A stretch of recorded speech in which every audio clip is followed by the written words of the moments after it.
Hello बच्चों, Nissan's digital platform में आपका स्वागत है। आज हम 11th 12th और बेसिक फिजिक्स में काम आने वाला अवकलन डिफरेंशिएशन की तैयारी करेंगे कि डिफरेंशिएशन होता क्या है। देखिए, जब एक फलन दूसरे फलन के साथ संबंधित हो और किसी एक फलन के परिवर्तन की दर दूसरे फलन के सापेक्ष ज्ञात करनी हो तो उसे हम परिवर्तन की दर ज्ञात करने के गणितीय प्रोसेस को या प्रक्रम को हम अवकलन कहते हैं।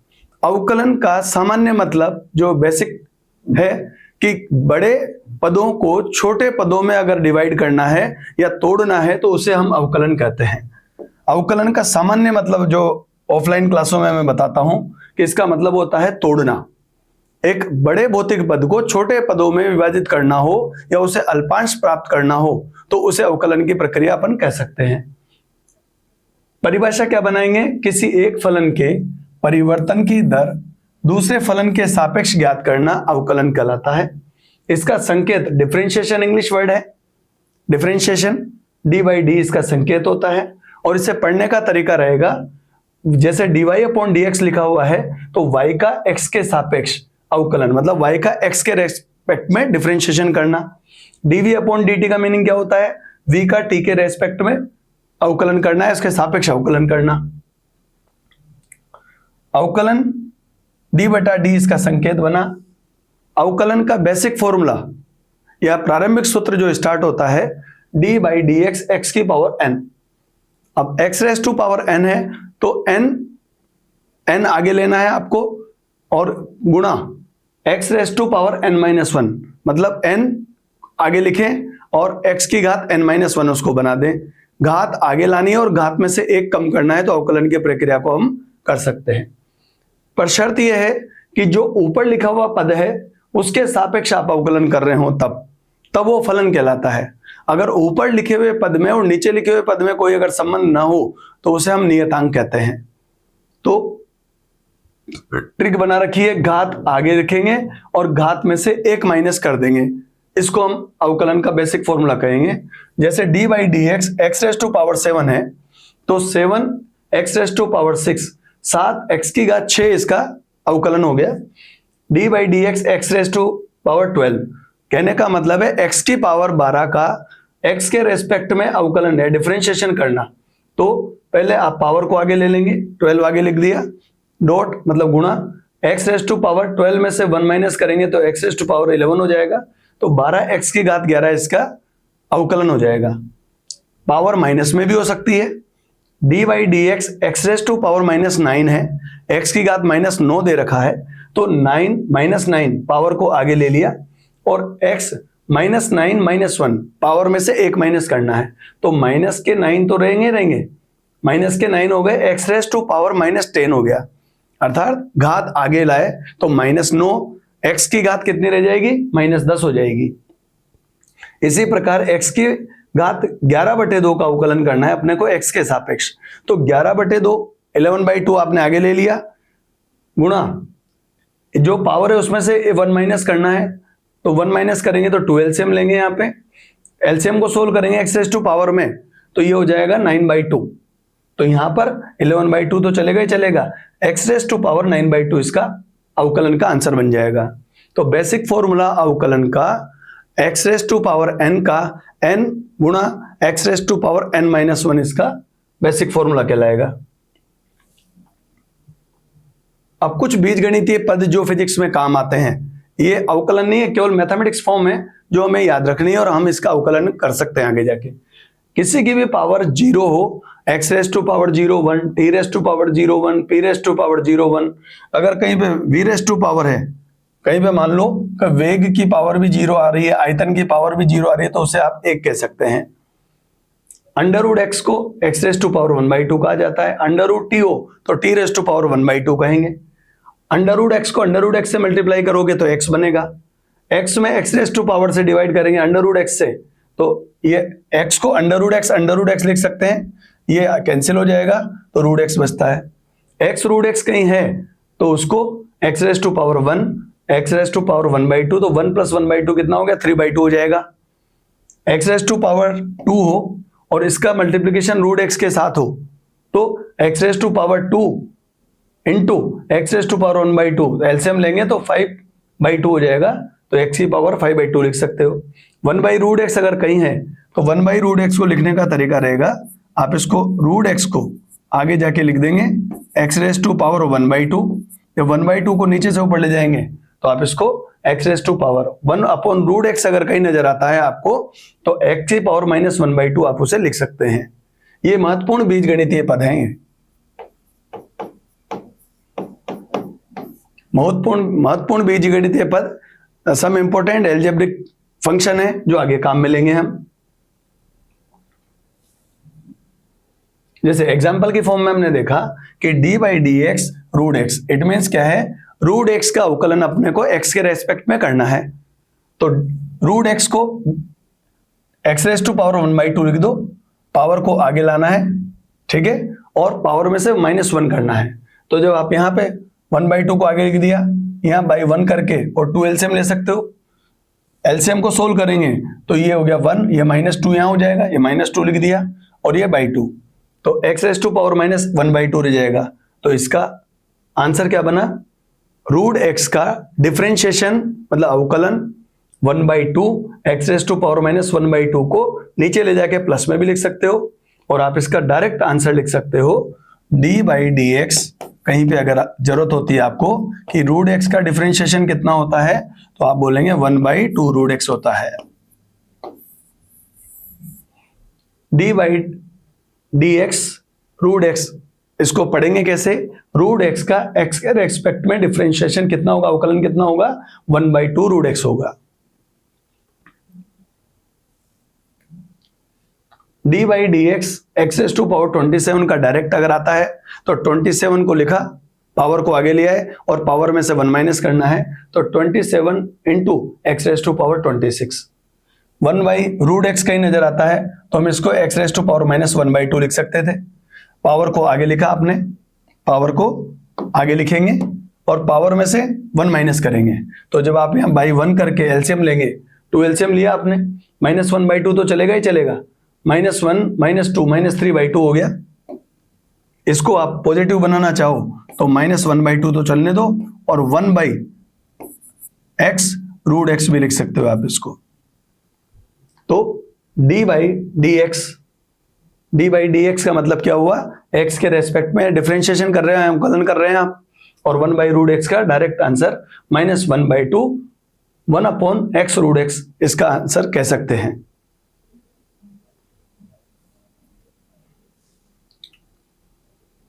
अगर फंक्शन ऊपर अंश और हर, नॉमिनेटर और डिनोमिनेटर में कोई रिलेशन नहीं रखता तो उसको कांस्टेंट बोलते हैं।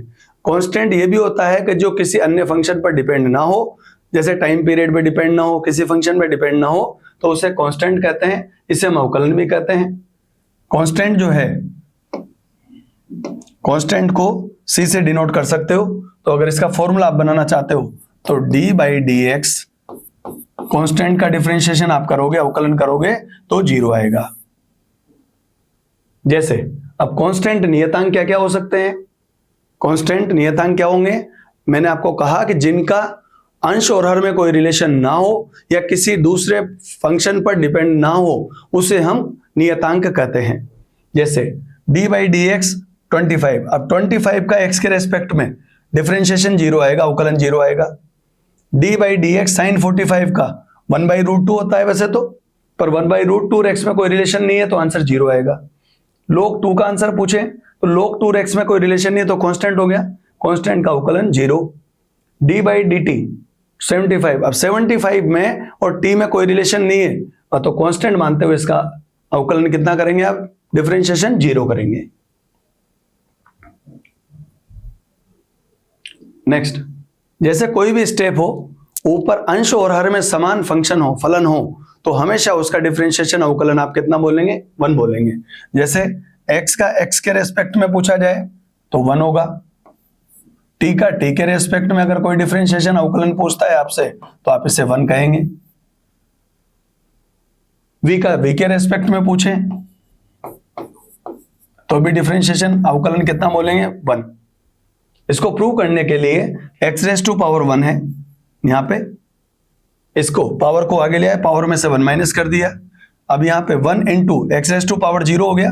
अभी मैंने आपको कुछ महत्वपूर्ण बीजगणितीय पद बताए थे जिसमें कहा था एक्स रेज टू पावर 0 मतलब एक्स की घात 0 अगर है तो उसे 1 लिख सकते हो आप।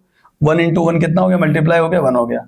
तो हम कह सकते हैं टी का टी के रेस्पेक्ट में 1 होगा, पी का पी के रेस्पेक्ट में 1 होगा, थीटा का थीटा के रेस्पेक्ट में डिफरेंशिएशन अवकलन कितना होगा, 1। सेल्फ का सेल्फ के रेस्पेक्ट में डिफरेंशिएशन 1 याद कर लीजिए। ये ट्रिक से याद करो या कॉन्सेप्ट बना के याद करो, आपकी इच्छा है। और मैं आपको बता रहा हूं कि निशान डिजिटल ऐप के अंदर भी जो बच्चे पढ़ रहे हैं और यूट्यूब चैनल निशान क्लासेस कोटा और निशान डिजिटल कोटा के माध्यम से जो भी बच्चे जुड़े हुए हैं, निशान क्लासेस उन लोगों के लिए, उन बच्चों के लिए निशान एक जो 20 वर्षों का अनुभव है वो आपके लिए लेकर आ रहा है एनसीईआरटी को बहुत इजी करके। तो निशान क्लासेस के माध्यम से आप बिना किसी तनाव के अपनी पढ़ाई को जारी रख पाएंगे। और जो डिजिटल ऐप हमने बनाया है ये भारत के किसी भी कोने में बच्चों के लिए साधारण शुल्क में, सिंपल कॉस्ट में बच्चों को पूरी एनसीईआरटी बहुत इजी फॉर्म में प्रोवाइड करा रहा है। तो अपने सपनों को साकार करने के लिए बिना तनाव के, बिना किसी टेंशन के पढ़ते रहें। और न्यूमेरिकल और एक्स्ट्रा क्वेश्चंस वगैरह के लिए ये वीडियो लेक्चर्स आते रहेंगे और आप लोगों को हेल्प मिलती रहेगी। तो हम डिफरेंशिएशन अवकलन पढ़ रहे हैं, इसको आगे बढ़ाते हैं। नेक्स्ट, कुछ फॉर्मूले ऐसे हैं जो आपको रिमेंबर करने हैं, याद रखने हैं। जैसे d by d x sine x, इसका differentiation cos x. D by d x cos x, cos x का डिफरेंशिएशन अवकलन कितना होगा, माइनस साइन एक्स होगा। D by d x tan x, tan x का differentiation sec square x. D by d x sec x का sec x into tan x. Cot x का minus cosec square x होगा। D by d x cosec x का differentiation minus cot x cosec x. Trick बता रहा हूं, जिनके starting word में सी हो, जैसे कोस है, कोट है और कोसेक है, इनके आंसर को बोलते समय माइनस लगाना पड़ेगा आपको। यहां पे log x का 1/x होता है, ex का ex रहेगा। लॉगरिथमिक फंक्शन जो होते हैं उनका 1/x लिखोगे और ex का x के रेस्पेक्ट में डिफरेंशिएशन ex ही रहता है। मतलब ये ना इंटीग्रेशन में चेंज होता ना डिफरेंशिएशन में चेंज होता। मतलब ex एक ऐसा फंक्शन है जो ना अवकलन में चेंज होगा ना समाकलन में चेंज होगा। कुछ नियम भी हैं इसके। नियम क्या है अवकलन के, कि यदि किसी फलन या फंक्शन के साथ में कांस्टेंट नियतांक गुणा में हो तो अवकलन करते समय या डिफरेंशिएशन करते समय आप उस कांस्टेंट को आगे निकाल लीजिए और रिमेनिंग पार्ट का डिफरेंशिएशन अवकलन कर दीजिए। यहां पे जैसे d by d x c f x आप देख रहे हैं, तो सी कांस्टेंट है तो सी को बाहर निकाल लेना और d by d x F x का डिफरेंशिएशन कर देंगे। यहां सी को हम नियतांक कह रहे हैं, कांस्टेंट। जैसे मान लीजिए मैं इसमें आपको बता रहा हूं कि एग्जाम्पल हमने लिया डी बाई डी एक्स, यहां पे 75 साइन एक्स मैंने लिया, ठीक है। अब 75 यहां पर क्या है, कांस्टेंट है, तो 75 को हम कांस्टेंट मान के बाहर निकाल लेंगे और d by d x sine x. अब साइन एक्स का डिफरेंशिएशन, ये फॉर्मूले अभी जो इसके पहले आपने याद किए हैं उनको लिख के भी याद कर सकते हो, कंठस्थ कर लीजिए। इतना आपको होना चाहिए कि कोई भी पूछे तो फॉर्मूले आप जवाब दे पाए। साइन एक्स का डिफरेंशिएशन अवकलन कितना होता है, होता है कोस एक्स। तो इसका आंसर आप लिख देंगे 75 कोस एक्स, आंसर आ जाएगा इसका। यहां 175 भी होता ना मान लीजिए तो भी बाहर आता, 750 होता तब भी कांस्टेंट मान के बाहर निकालते, तो ये इसका डिफरेंशिएशन हो गया। जैसे एक एग्जांपल और लिया हमने, 5 साइन एक्स है तो 5 कांस्टेंट है एक्स के रेस्पेक्ट में, तो 5 को आगे निकाल लिया। साइन एक्स का डिफरेंशिएशन कितना होगा, cos एक्स। 25 एक्स क्यूब का डिफरेंशिएशन करना है, अवकलन करना है एक्स के सापेक्ष, ठीक है। तो 25 को आगे लिया, d by d x x raise to power 3। अब आप इसको 25 को कांस्टेंट मान रहे हैं, एक्स रेज टू पावर 3 का घात आगे घात में से एक कम 3x स्क्वायर हो जाएगा, तो 75 एक्स स्क्वायर इसका आंसर हो गया। 3 log x का डिफरेंशिएशन करना है एक्स के रेस्पेक्ट में, अवकलन जो करना है, तो 3 को कांस्टेंट मान के बाहर निकाल लिया, d by d x log x। log x का डिफरेंशिएशन अवकलन कितना होता है, 1/x होता है, तो 3 इंटू 1/x लिख लिया। इसी तरह से एक एग्जांपल बनाया 50 50 को बाहर ले लो कांस्टेंट मान के और डी बाई डी एक्स अभी थोड़ी देर पहले मैंने आपसे कहा कि ex का डिफरेंशिएशन ex ही रहेगा, अवकलन तो नहीं रहेगा ex ही। तो 50 इंटू एक्स इसका आंसर आ जाएगा। योग नियम, योग नियम क्या कहता है कि जब दो या दो से अधिक फलन योग के रूप में हो तो अवकलन करते समय प्रत्येक फलन का अवकलन करेंगे और बाद में उन अवकलन किए हुए पदों को जोड़ देंगे। इसको हम योग नियम कहते हैं। लिखा हुआ है, दो या दो से अधिक फलन योग के रूप में हो तो प्रत्येक फलन का अवकलन करके उन्हें आपस में जोड़ देते हैं, ये योग नियम है। जैसे मान लीजिए u, v और w तीन फंक्शन है, फलन है, ये योग के रूप में, एडिशन के रूप में है, तो आप इसको du upon dx, dv upon dx और dw अपॉन dx किया और उन सभी को ऐड कर दिया, जोड़ दिया, तो ये इसका एडिशन लो या योग नियम हो जाएगा। एग्जाम्पल समझें इसके, जैसे यदि y is equal to x raise to power 5 plus sine x plus c x हो तो dy अपॉन dx निकालो। इट मीन्स क्या है, y का x के रेस्पेक्ट में डिफरेंशिएशन या अवकलन पूछ रहे हैं हमसे, तो यहां पे dy अपॉन dx लिखा हमने। 3 बार डिफरेंशिएशन करना है, 3 टाइम्स आपको डिफरेंशिएशन अवकलन करना है। D by d x x raise to power 5 plus d by d x sine x और d by d x e x. अब एक्स रेज टू पावर 5 का मैंने आपको कहा पावर को आगे लाओ और पावर में से कम कर देना। 5 एक्स रेज टू पावर 4 हो गया, साइन एक्स का डिफरेंशिएशन cos x हो गया और ई एक्स का डिफरेंशिएशन अवकलन कितना हो गया, ई एक्स हो गया। तो इसका आंसर हो गया 5 x raise to power 4 plus cos x plus e x, इसका आंसर बन गया है। और यहाँ पे आपको इक्वल टू लगाना पड़ेगा, ये प्रोसेस में बढ़ रहा है इसलिए, और यहाँ आंसर लिखना है अपने को, ये आंसर ये है। ठीक है, ये हमारे योग नियम कंप्लीट हुआ, एडिशन लॉ कंप्लीट कर चुके हैं हम। एक एग्जांपल और तैयार करते हैं, जैसे y x raise to power 3 plus 1 by x raise to power 3 का स्क्वायर हो तो dy बाई dx निकालना था। तो पहले आप अवकलन मत करो, डिफरेंशिएशन मत करो, पहले आप a प्लस बी का होल स्क्वायर सोल्व कर लो। a square plus 2ab plus b square को सोल्व किया, तो यहां पर जब हम देख रहे हैं तो यहां a क्यूब, इट मीन्स इसका square plus 2ab plus b square x raise to power 3 आएगा यहां, तो इसका एक्स रेज टू पावर 3 का स्क्वायर, इसका स्क्वायर करने का मतलब होता है पावर को ऐड करोगे तो ये हो जाएगा एक्स रेज टू पावर 6, क्योंकि बेस कॉमन होने पे पावर ऐड होती है या आधार समान होने पे घातें जुड़ती हैं, उस कॉन्सेप्ट से एक्स रेज टू पावर 6 हो गया। ये आपस में कैंसिल हो गए दोनों, ये 2 हो गया और 1 by x raise to power 6 हो गया। अब इसको और इजी कर लो, ये x raise to power 6 plus 2 इस एक्स रेज टू पावर 6 मतलब एक्स की घात 6 जो है, इसको नीचे से ऊपर ले जाएंगे तो एक्स की पावर -6 हो जाएगा ये। अब डिफरेंशिएशन अवकलन कर दो 3 बार, एक्स रेज टू पावर 6 का 6 एक्स रेज टू पावर 5 हो गया है, प्लस में यहाँ प्लस आएगा। ठीक है, ये 2 है यहाँ, तो 2 का डिफरेंशिएशन कितना हो जाता है, 0 कांस्टेंट होके, और ये -6 पावर आ गया, पावर में से एक माइनस करना है तो -6 एक्स रेज टू पावर -7 हो गया। तो आंसर आ गया 6 x raise to power 5 -6 x raise to power -7। It means हम इसको ये भी कह सकते हैं 6 एक्स की पावर 5 -6 इंटू एक्स की पावर -7, ये इसका आंसर बन गया। तो y दे रखा है और dy अपॉन dx पूछा है, तो हमने इसको पहले a प्लस बी का होल स्क्वायर से इजी किया यहां तक, और फिर उसका एडिशन लॉ से, योग नियम से इसको अवकलन कर दिया। यहां पे 2 का x के रेस्पेक्ट में 0 हो जाएगा, x के रेस्पेक्ट में 0 क्यों किया, क्योंकि कांस्टेंट का अवकलन कितना बोलते हैं हम, 0 कहते हैं, और बाकी पावर आगे, पावर में से 1 माइनस करोगे तो वैल्यू बन जाएगी। आगे बढ़ाते हैं हम इसको, गुणनफल नियम। गुणनफल नियम क्या कहता है, इसमें 2 फंक्शन या फलन गुणा के रूप में है, जैसे ये, तो गुणा करते समय प्रथम फलन को, फर्स्ट और सेकंड फलन मान लो आप इनको, ये फर्स्ट और ये सेकंड, तो प्रथम फलन को कांस्टेंट मानेंगे, फर्स्ट फंक्शन को कांस्टेंट मानो, नियत मान के बाहर निकालो, और सेकंड का डिफरेंशिएशन अवकलन कर दो। फिर अनदर स्टेप में, दूसरी स्टेप में क्या करोगे, v को कांस्टेंट मान के बाहर निकाल लोगे और u का डिफरेंशिएशन अवकलन कर दोगे ये, और बाद में इन दोनों स्टेप को जोड़ दो।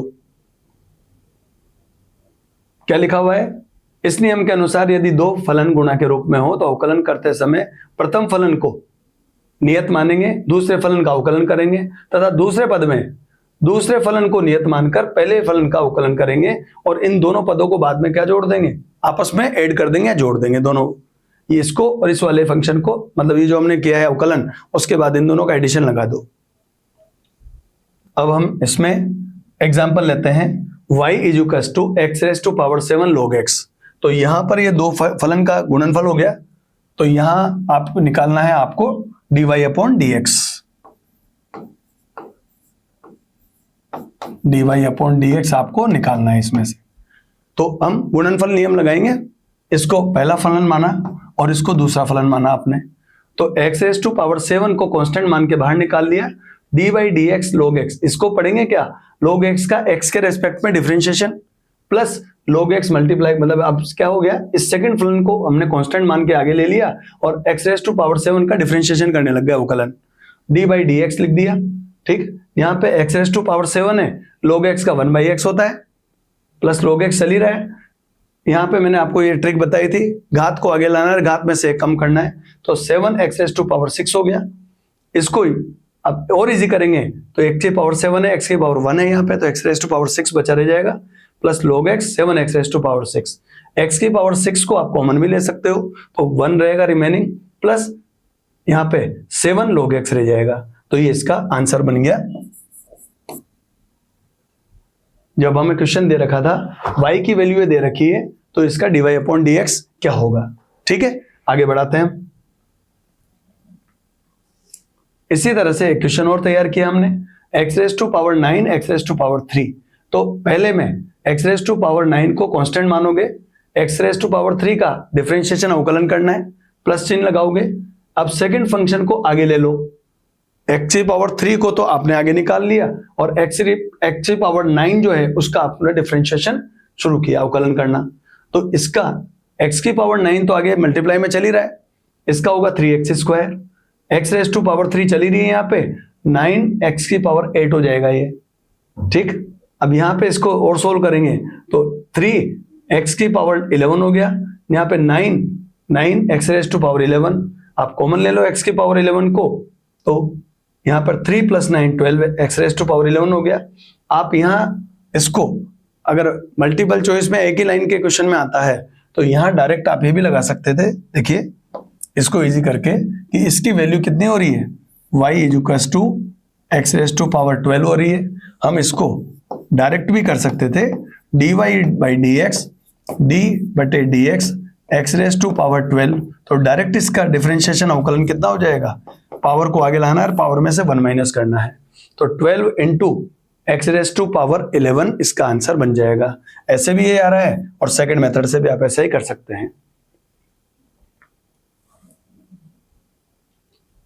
भागफल नियम, अब इसमें अगर दो फंक्शन भाग के रूप में हो या अनुपात के रूप में हो तो उसको कैसे करेंगे आप, पहले ये जो इसको नोमिनेटर डिनोमिनेटर कहते हैं, नोमिनेटर डिनोमिनेटर आप हिंदी में जो पढ़ रहे हैं बच्चे अंश और कहते हैं। मैं इसको फर्स्ट और सेकंड नाम दे रहा हूं, ऊपर जो लिखा हुआ है उसको हम कह रहे हैं फर्स्ट और इसको कह रहे हैं सेकंड। ठीक है, तो पहले जो सेकंड वाला जो फलन है इसको आगे लेना है, फर्स्ट का डिफरेंशिएशन अवकलन करना है, माइनस का साइन लगेगा, माइनस का साइन लगाएंगे। अब इस फर्स्ट वाले को कांस्टेंट मानोगे आप fx और gx मतलब सेकंड फंक्शन का अवकलन कर दोगे, डिफरेंशिएशन कर दोगे। ये डिवाइड बाय ये जो नीचे वाला जो पद है नोमिनेटर डिनोमिनेटर, ये हर वाला जो पद है या सेकंड स्टेप है इसका स्क्वायर कर देना है आपको। जैसे मैंने एक एग्जांपल लिया d/dx 10x, इसका हमें डिफरेंशिएशन अवकलन करना था, तो हमने क्या किया 10x को sin x by cos x लिख दिया। अब ये क्या हो गया, अनुपात के रूप में हो गया, भाग के रूप में हो गया, या डिवाइड करने की फॉर्म में मान लो। तो पहले किसका अवकलन या डिफरेंशिएशन करोगे, पहले तो इसको कांस्टेंट मानोगे, sin x का डिफरेंशिएशन अवकलन किया, माइनस अब sin x को आगे निकाल लिया हमने और cos x का अवकलन कर दिया।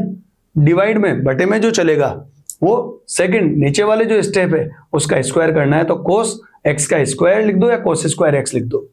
यहां पे हमने देखा cos x चल रहा है, ठीक है, sin x का क्या होगा cos x, तो cos² x बन गया। यहां पे माइनस sin x था, cos x का माइनस sin x होता है, तो यहां माइनस माइनस यहां लिख देता हूं मैं, इसका एक स्टेप और जोड़ देता हूं, जैसे इसी को और आगे बढ़ा रहे हो आप। तो यहां पे cos x ये cos x लिख दिया। sin x का क्या करोगे, cos x minus sin x था। अब ये जो cos x है, इस cos x का क्या लिखेंगे, माइनस sin x आंसर लिखेंगे अवकलन में, डिफरेंशिएशन अपॉन cos x का स्क्वायर। अब इसी की स्टेप ये आगे आप पढ़ रहे हो, ये cos स्क्वायर x हो गया, माइनस माइनस क्या हो गया, ये माइनस है और ये माइनस है प्लस, ठीक है, sin स्क्वायर x, ये वाली step cos square x plus sin square x बन गया ये, और cos स्क्वायर x। तो ये cos square x plus sin square x को 1 लिखा जा सकता है, यहाँ पे 1 लिख देंगे, 1 अपॉन cos स्क्वायर x को sec स्क्वायर x। तो हम कह सकते हैं कि tan x का डिफरेंशिएशन या अवकलन कितना होता है, sec स्क्वायर x होता है। ये किस फॉर्मूले से, भागफल नियम या डिवाइड रूल से किया आपने, कि ये फर्स्ट और सेकंड फंक्शन है। एक बार फिर समझा दूं, सेकंड फंक्शन को कांस्टेंट मानोगे, फर्स्ट फंक्शन का डिफरेंशिएशन करोगे, माइनस साइन लगाएंगे, फर्स्ट फंक्शन को कांस्टेंट कर दो, और जो नीचे वाला पद है सेकंड स्टेप है, इस सेकंड स्टेप का अवकलन डिफरेंशिएशन कर दिया और इसका डिवाइड करके gx का होल स्क्वायर कर दिया। ये हमारे पास में भागफल नियम कंप्लीट हो गया। नेक्स्ट है एप्लीकेशंस ऑफ डिफरेंशिएशन, अवकलन के उपयोग, कि अवकलन को हम कहां कहां काम में ले सकते हैं। तो वेग की गणना सबसे पहले हमने काम में लिया, वेग की गणना। अब वेग को सामान्यतः परिभाषित करते हैं हम, वेलोसिटी फाइंड आउट करना है। एकांक समय में तय किए गए विस्थापन का मान वेग कहलाता है, इसे v से दर्शाते हैं या डिनोट करते हैं, और इसका मात्रक मीटर पर सेकंड होता है। वेग या चाल की बात करें तो दूरी और विस्थापन की फॉर्म में लिख सकते हैं, और v equals to ds upon dt पढ़ा जाएगा। यहाँ पे ds अपॉन dt का मीनिंग क्या हुआ, s का t के रेस्पेक्ट में या t के सापेक्ष अवकलन या डिफरेंशिएशन, s का t के रेस्पेक्ट में डिफरेंशिएशन या s का t के सापेक्ष अवकलन आप इसको कह सकते हो। एग्जाम्पल की फॉर्म में हमने माना कि यदि विस्थापन डिस्प्लेसमेंट जो दे रखा है वो s equals to t4 plus 20t square plus 15 metre हो, तो t इक्वल्स टू 2 सेकंड पर वेग निकालना है, आपको वेलोसिटी निकालनी है। तो इसके लिए फॉर्मूला क्या है, v equals to ds upon dt। ds upon dt का मतलब जो गिवन वैल्यू है, जो आपके पास गिवन दे रखा है, ये वाली वैल्यू दे रखी है, इसमें अवकलन करने के बाद या डिफरेंशिएशन करने के बाद कितना पुट रखेंगे, 2 सेकंड पुट करेंगे हम इसमें। तो यहां पे हमने योग नियम लगाया, एडिशन लो, पहले d by d t, t raise to power 4, t की घात 4 का, 20 को कांस्टेंट मान लिया, d by d t T square, d by d T 15, मतलब 3 बार योग नियम लगाया, एक इसका डिफरेंशिएशन, एक 20 टी स्क्वायर का और एक 15 का। t की पावर 4 का डिफरेंशिएशन अवकलन आप करोगे तो ये होगा 4 t रेस टू पावर 3, 4 आगे आ गया, और t की पावर 3 अवकलन करने के बाद मिल गया, ठीक है। पावर को आगे लाना है, पावर में से 1 माइनस करना है, प्लस 20, t की पावर 2 है तो 2 t raise to power 2 minus 1 करेंगे तो 2t1 हो जाएगा। 15 कांस्टेंट है तो कांस्टेंट नियतांक का अवकलन या कांस्टेंट का डिफरेंशिएशन कितना बताया था, 0, तो इसको 0 लिख दो। तो ये हो गया v equals to 4t cube plus 40t plus 0। तो यहाँ पे t की वैल्यू कितनी रखनी है अपने को, 2 सेकंड रखनी है, 2 सेकंड पुट कर दो। जहां जहां t नजर आ रहा है वहां पर हमने क्या किया, ये v इक्वल्स टू हो गया, यहाँ पे v इक्वल्स टू 4, t की जगह रख दिया 2 सेकंड, तो 2 रेस टू पावर 3 हो गया, 2 की घात 3 प्लस 40 40 इंटू टी की जगह 2 रख दिया। तो यहाँ पे जब आप मल्टीप्लाई करेंगे तो 4 इंटू 8 हो गया 32 32 प्लस 40 इंटू 2 हो गया 80 80, 32 प्लस 80 कर दो, इसका आंसर आ जाएगा 112 या 112 मीटर प्रति सेकेंड। इस दिए गए क्वेश्चन में वेग की वैल्यू निकाल ली। एक बार फिर समझा रहा हूं, वेग निकालने के लिए ds अपॉन dt लिखना पड़ेगा, s का t के रेस्पेक्ट में डिफरेंशिएशन या अवकलन करना है, अवकलन योग नियम से किया, और अवकलन होने के बाद में जहां t आ रहा था वहां t की वैल्यू कितनी पुट करनी है, 2 सेकंड। तो जहां जहां t आ रहा था हमने यहां 2 सेकंड रख दिया और इसको सोल्व करने पर आंसर आ गया हमारे पास। नेक्स्ट है त्वरण की गणना।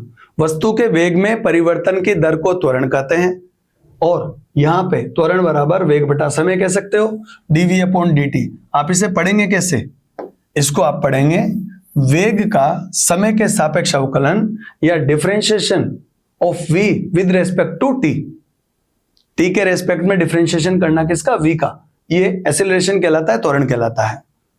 यहां पे अब आगे एग्जांपल बनाते हैं। यदि वेग v इज टू 5t की पावर 3 प्लस 40t मीटर पर सेकेंड हो तो t इज टू 10 सेकेंड पर त्वरण निकालना है, एक्सेलरेशन निकालना है अपने को। तो यहां पे a is to dv upon dt लिखा हमने, d बाई dt। अब जो ये पूरा वेग का जो वैल्यू है वो यहां रख दो, एडिशन लो, योग नियम लगाएंगे। तो इसमें हमने क्या देखा कि यहां पर जब आप इसको सोल्व करने लगेंगे तो यहां 5 क्या है, कांस्टेंट है, ये कांस्टेंट बाहर आ जाएगा,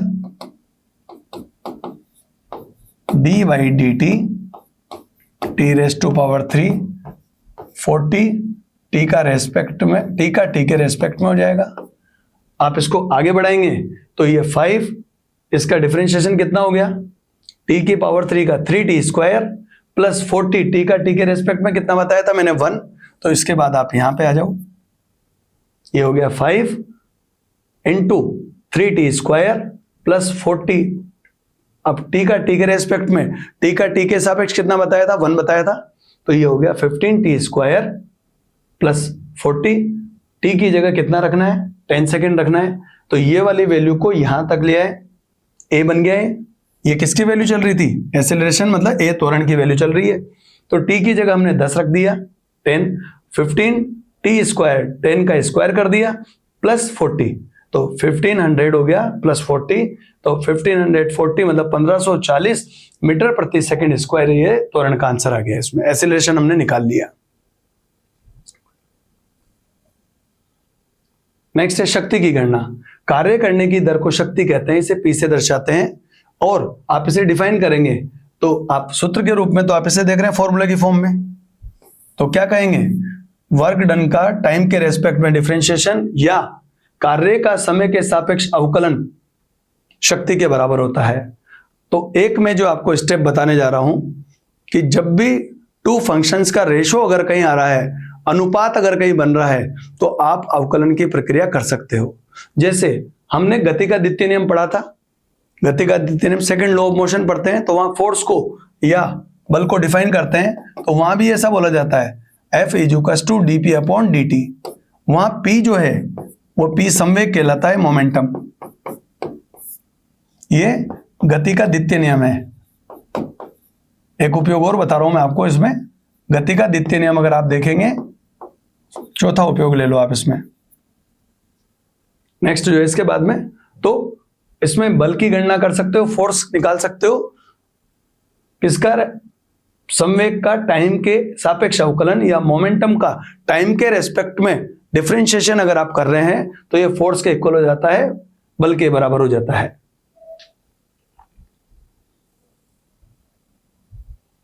जैसे एक क्वेश्चन बनाया कि कार्य का मान वर्क डन दे रखा है 15t square plus 30t plus 200 joule, तो t इज टू 5 सेकेंड पर p का मान निकालो।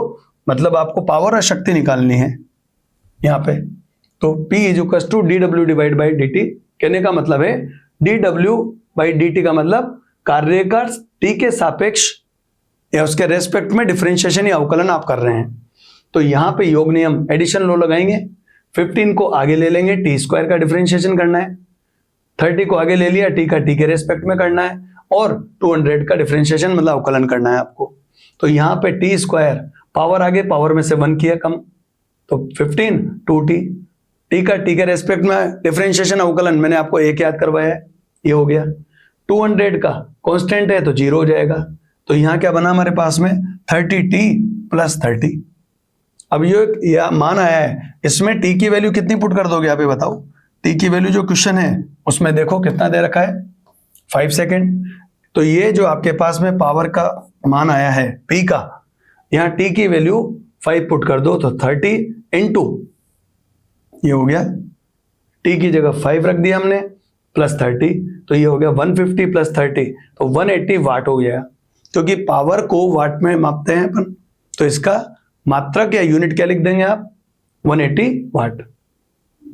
इसी को आगे बढ़ाते हुए कि डिफरेंशिएशन के और एडिशन मतलब क्या जोड़ सकते हैं इनमें उपयोग में? तो एक उपयोग में और बता दूं आपको, एक क्वेश्चन और है, प्रैक्टिस क्वेश्चन दिया हुआ है। देखिए इसको वर्क डन दे दिया 5t4 प्लस 45t 150, ये प्रैक्टिस क्वेश्चन नहीं है, एक एग्जांपल और जोड़ रहे हैं। तो आप इसका t के रेस्पेक्ट में डिफरेंशिएशन अवकलन कर रहे हैं, 5 को आगे ले लो, t की पावर 4 का रेस्पेक्ट में t के से रेस्पेक्ट में करना है, 45t t का t के रेस्पेक्ट में हो गया, और यहां पे d बाई डी टी 150 हो गया। एडिशन लो या योग नियम से कर रहे हैं हम इसको, तो यहां पर p 4t की पावर 3 हो जाएगा, पावर आगे पावर में से 1 कम, t का t के रेस्पेक्ट में क्या हो गया 1, ये 150 का 0 हो गया। इसको पावर की वैल्यू चल रही है 20t क्यूब प्लस 45। अब क्वेश्चन में कितना सेकंड रखना है, t is equal to, t की वैल्यू रखनी है अपने को 10 सेकंड, तो यहां पे t की जगह 3 रख दिया, मतलब 10 रख दिया, तो 10 to power 3 20 into 10 to power 3, मतलब 20 को 1000 से गुना करोगे तो 20,000 हो गया प्लस 45, तो 20,000 प्लस 45 तो 20,000। यहां पे इसलिए इसका आंसर आना चाहिए 20045 वाट, ये आंसर आएगा इसका। 20,045 है तो इसका आंसर ये लिख देंगे। इस तरह से हमने डिफरेंशिएशन और अवकलन के एप्लीकेशंस और यूजेस और उपयोग हमने तैयार किए। और एक उपयोग और है इसका, एक उपयोग और हम काम में ले सकते हैं, जो उपयोग हम देखेंगे इसमें वो है ढाल याद करना। किस फॉर्म में ढाल याद कर सकते हैं हम?